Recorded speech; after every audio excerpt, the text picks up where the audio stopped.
us. Let's get connected with Tata Chemicals and let's talk about their Q2 earnings. We are joined by Mr. R. Mukundan, Managing Director and CEO, Tata Chemicals. Hello, sir. Hi, morning, and welcome to the show. Let's begin with the UK operations. And UK operations have now been fully reconfigured towards non-cyclical value-added products. Could you share when you expect meaningful contributions from this particular segment? Yeah, I think so. Firstly, the highlight of this quarter is we've actually reconfigured the UK operation and taken a 65 crore provisioning. And that effectively means that UK, which is EBITDA positive, will go to EBIT positive and PAT positive by the year end. And we expect UK to continue to grow on the back of the pharmaceutical and food products. Already the headroom to catch up with the previous year pre-reconfiguration. There's about 4,000 odd tons of additional production which can go, which is going to actively contribute to the bottom line. And we expect that UK will be consistently profitable and not have dips of the cyclical business. Adding a bit more color, I would say that domestic India continues to grow. India has grown broadly in terms of revenues. If I take the overall H1, because between quarter to quarter there are sort of variations, 15% growth in revenue, and backed by broadly, I would say 10% growth in salt and about 30% growth in sodium bicarbonate and soda ash.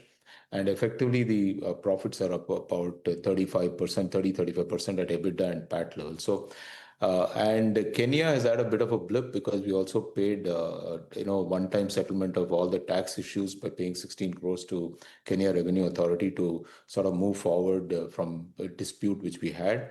But also Kenya has settled the long-standing the land rate dispute. There were some shipment issues at the port level, but I think it should get cleared by the H2 of this year.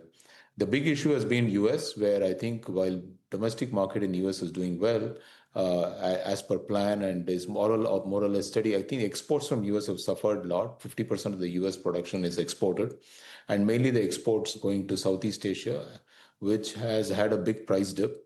The price impact is the highest there, mainly because China, Malaysia, Vietnam, these countries are facing a lot of pressure from their exports and had to curtail their exports to US because of the tariff issues. Hopefully with the tariff thing coming to at least getting settled, that should settle during the course of the year. All right. Morning, Mr. Mukundan, but help us with the outlook on the soda ash prices as well, because they remain near multi-year low amid the persistent oversupply concerns. So that is true. I think they're multi-year low. But I think if you look at the domestic markets which we serve, which is basically the African markets, Indian market, and the US market, the more or less the domestic markets are steady, or they're, in India, they're down by about 3 or 4% from the previous year. We expect the prices to remain more or less where they are in the range bound. And if the anti-dumping other measures come through, it would trend up to a level where it is reasonable. If you look at the biggest pressure has been in the export market, or what we call a seaborne market, where it has fallen from close to about $210 to $160. A $50 drop is almost 25% drop in pricing. These are unsustainable prices because most companies are making cash losses at the supplying into those markets. I think they have to correct. But that's a reflection of unsold inventory buildup which has happened, and also the consuming industries which are facing huge tariff pressure. So hopefully there's a medium-term issue. China is also going through reconfiguration. 50% of their capacity increase is happening mainly in the natural soda ash, but they have to take out the synthetic capacities, and that timetable for taking out synthetic capacity is not clear. So two main pressure points in the world. One is China, other one is Europe.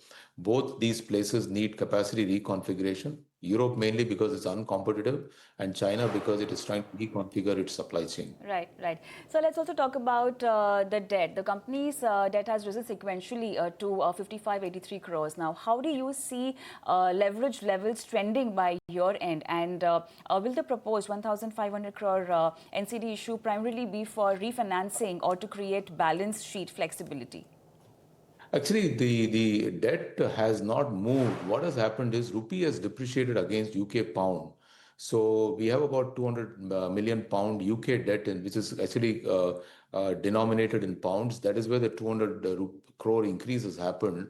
In fact, rupee has been more or less stable or range bound with dollar. Our biggest issue has been the surprise rupee depreciation against UK pound, which has led to. So I think if rupee tends to appreciate in future, which hopefully it should, I think that should correct itself. But our debt reduction plans are in line.